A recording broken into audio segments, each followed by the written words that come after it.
Good morning. Good morning. Welcome to Cognitive Brew with Uh, Travis and Laura. so similar location in our seats and chairs or butts and seats, whatever I'm saying, but new location. We're in Sacramento. Sacramento, California. It is actually, we're about 90 minutes north in a Oh, wonderful little town called Meadow Vista, mhm. where my brother lives. And we have spent the last week here. As you may have seen from our post yesterday, we have been here watching my daughter participate in the Pac 12 championship, which UW swept. It was fun, exciting. It was great. Time here has been wonderful, but hey, let's talk about meetings. Let's do talk about meetings. I actually have a love hate relationship with meetings, as most people do. Well, before we get started, though, she has a really fun Dilbert cartoon she found, and it's hard to post, but it is funny if you explain it. So I'll let you do that. Oh, you're gonna let me explain it? Yeah. So, okay, which one's Dilbert? What's Well, this guy's that, name? that's Dilbert. This is the obnoxious Oh, the boss. obnoxious boss with Dilbert. Yes. So the obnoxious boss. He says, "Why did it take 6 months to complete this simple task?" And Dilbert says, "Well, because of your continuous changes, your unclear communication, and your short work days." And he says, "Well, I was looking forward to something more along the lines of you being lazy." Gotta love Dilbert. Dilbert and Yeah, workplace humor. Yeah, yeah, but there is a sad truth to that. yeah. So the funny thing is, truth be told, I don't think people dislike meetings. I think they dislike bad meetings. And at the end of the day, here's another unpopular truth: is that we don't need less meetings, we need more. And we'll get to the why we need more meetings in a minute. But to me, there's several types of there's their daily meetings, your weekly meetings, monthly meetings, and a quarterly meeting. And do you want to go into Well, each and every? before we Go ahead. get to Yeah. that, I think that it's important to really recognize who needs to be there, rather than just having really large meetings with a bunch of people and Mm-hmm. trying to accomplish all of those things in one meeting. Mm-hmm. Really fine tuning your meeting. What is the purpose of it, and who really needs to be there?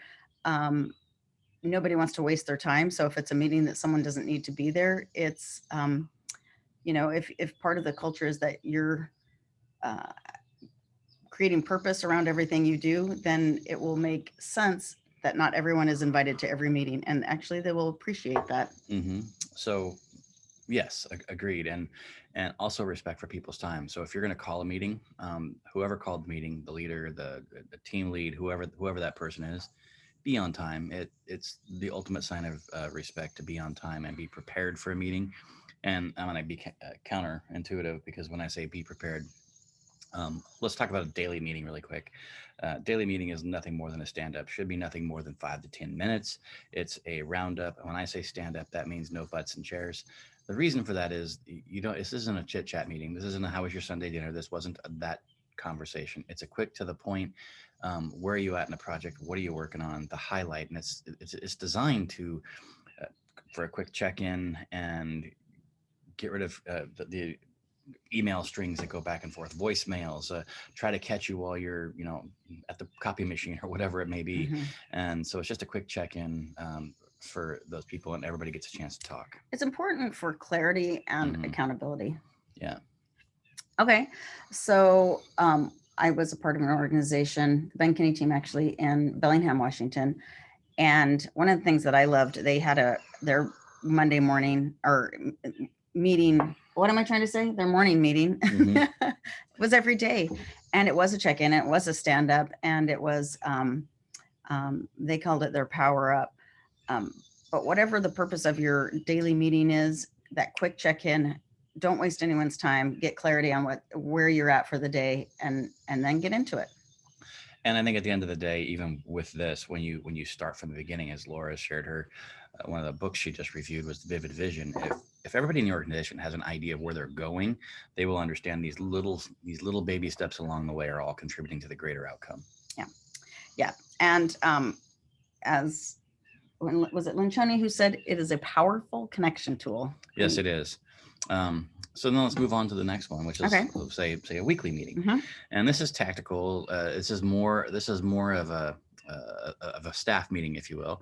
No agendas put together ahead of time. The idea of this, again, everyone is heard, and this is not to let one person run the show and just go on and on and on. Everybody needs a a voice in this meeting, and how what they're working on, projects, tasks, individual assignments, all lead to the common goal of that vivid vision towards the end.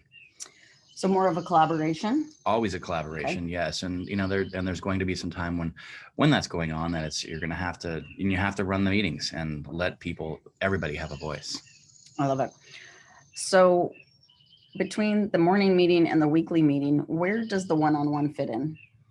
I think one-on-ones are going to fit in with each individual team leads to their people. That's separate from those, because you're not doing, even if it's individual praising or individual correction, you're not doing that in front of a group. That's So I think one-on-ones need to happen once a week. I do oh agree that yes, they need to happen by their respective supervisor. supervisor. And it's really important to get clarity on how they're doing, where they're falling short, where they're really excelling. It's an opportunity to um, feel, I think, valued in your contribution to your organization. Well, and also making sure they're on the right seat on the bus. Right seat on the bus, that they are actually moving towards the desired outcome. And yeah, I love everything about a one-on-one. In the one thing book, they talk about the one-on-one meeting being a 411. And so that references, breaking down what you're doing for the month, the four weeks in a month, and break it down to one, a week at a time and then a day at a time. And you do that on a weekly basis, and it really keeps clarity to the goals of your position, your role, and your outcome. You're part of the team. Yeah, exactly. Yeah. Mm-hmm. Okay. Go on. What's the next one? The next one is your monthly meetings, and that's a more of a topical conversation, and that's a more of a probably a 10,000 square foot, 10,000 foot view. Builder by the contractor trade, avenue coming out. Mm-hmm. Yeah, so there's research done in advance, and this is not a reactive meeting; it's proactive. See where we're at, checking in, and let's keep moving forward on the tasks that we have at hand. We're going to identify change in the marketplace, competition, new advances in technology. Maybe we've lost some people, added some people to our team, and allows the teams that are working on these bigger projects to brainstorm together. And when you brainstorm, guess what you get? You get some productive conflict. Yes. And the idea is to have productive conflict, not conflict. And right, productive conflict is a good thing, right? Oh, absolutely. Productive conflict is great. That's where the beauty happens. Yeah. Yeah. What were you going to say? What did Laura do? No.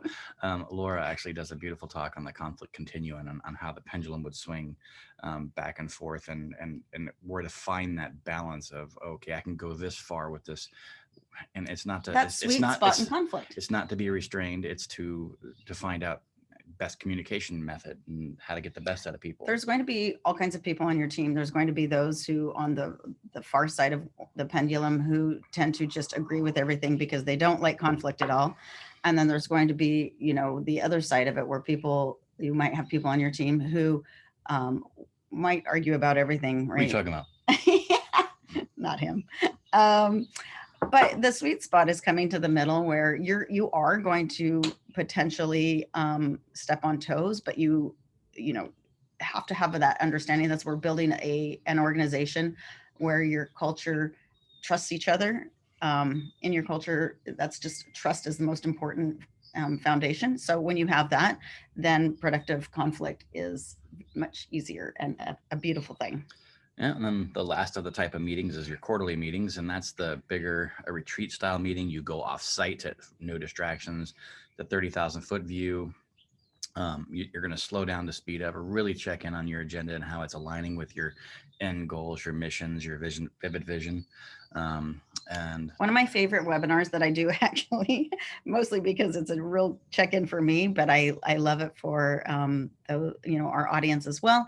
We do a quarterly check-in, and we give you the basically the outline of what you should be touching on on a quarterly basis for small business owners, and then also their teams. Mm-hmm.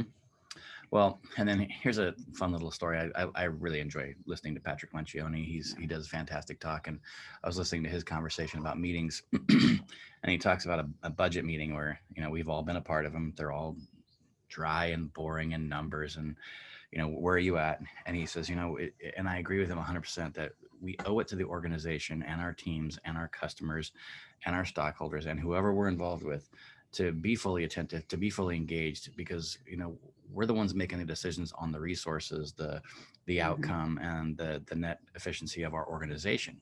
And if you think of it from a different perspective, is our customers hope we do a bad job at these meetings to make their jobs easier. So it's up to us to be fully engaged and do that and prove ourselves as the leaders that we are in those positions for. Be there for a reason. Absolutely. Absolutely. I've been Mhm. guilty of kicking the meetings down the curb or not being fully engaged or not being fully prepared. And the consequences are, a disconnected team, dysfunctional team. So I do love meetings. I love Mhm. purposeful meetings. I can't speak enough about how important they are. Mhm. And that goes back to people don't hate meetings, they hate bad meetings. Exactly. So what's coming up? What is coming up? We have the Emerging Leader webinar on May 25th, which is next week, isn't it? Yes, it is. Yes, it is next week. Very exciting. Um, I love the Emerging Leader. It really is for people who are rock stars already in their organizations, but Mhm. maybe they haven't led a team. Maybe they need to up their leadership skills. I just, I love this course. The webinar, relates to the 12-week course that we offer, which will be starting in July. So join us on it. It'll give you a taste of what is to come in the Emerging Leader course. And yeah, it's great stuff. And then on June 30th, lovely Miss Laura here is doing her quarterly checkup again, Yes. quarterly webinar, and that's a End great of second quarter. Where are you at in your goals for the year? What is your desired outcome? Are you on target? I love it. Yep. And then we of course have our Emerging Leader course beginning on July 6th. Yeah. Yep. That's fantastic. I love it. So lots of fun things coming up. We are headed back to South Carolina tomorrow, where we are going to be working on getting to know our community. So if you're out there in Charleston, South Carolina, say hi. Please do. Anything else? No, I think that covers it. Have a great week.